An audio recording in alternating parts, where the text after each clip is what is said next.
Russia has no intention of attacking EU or NATO states, foreign minister says. Russia's foreign minister has said his country had no intention of attacking EU or NATO member states, but warned of a decisive response to any aggression directed towards Moscow.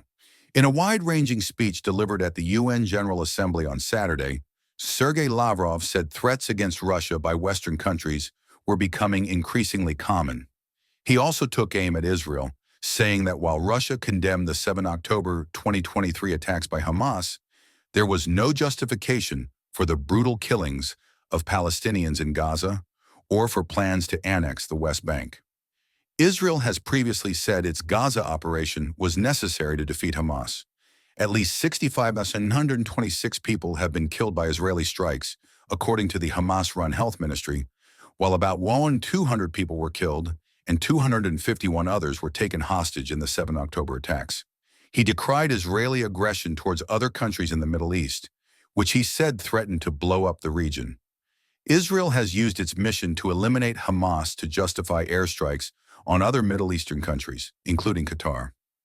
On Iran, Lavrov accused Western powers of sabotaging diplomacy after a last-minute bid led by Russia and China to delay sanctions being reimposed failed on Friday. The Russian foreign minister said the move was illegal. The sanctions came into force at 0 GMT on Sunday. Regarding tensions in Europe, Lavrov said, "Threats of force against Russia, accused of practically planning an attack on the North Atlantic Alliance, NATO, and the European Union, are becoming increasingly common. President Vladimir Putin has repeatedly debunked such provocations. Russia has never had and does not have such intentions, but any aggression against my country will be met with a decisive response."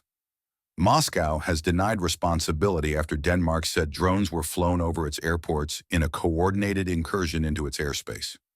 Denmark said the incidents appeared to be the work of a professional actor, but that there was no evidence of Russian involvement. Earlier, Estonia accused Russia of violating its airspace with warplanes, while a NATO air defense mission was recently carried out over Poland as part of an allied response to Russian drone incursions into Polish airspace. As a backdrop to all this, Russia's full-scale invasion of Ukraine continues in its third year, with Moscow launching one of the largest overnight drone attacks on Saturday. Donald Trump has gone as far as to say that NATO nations should shoot down Russian planes in their airspace, while the alliance itself has warned it would use all necessary military and non-military tools to defend itself following the recent incursions.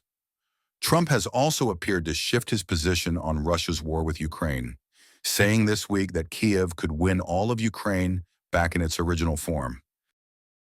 Lavrov addressed the U.S.-Russian relationship in his speech on Saturday, saying, "In the approaches of the current U.S. administration, we see a desire not only to contribute to ways to realistically resolve the Ukrainian crisis, but also a desire to develop pragmatic cooperation without adopting an ideological stance." In a further criticism of the West, Lavrov questioned the timing of recent recognition by some countries, including the UK and France, of a Palestinian state, saying that it seemed they had waited so long because they hoped there would be no one and nothing left to recognize.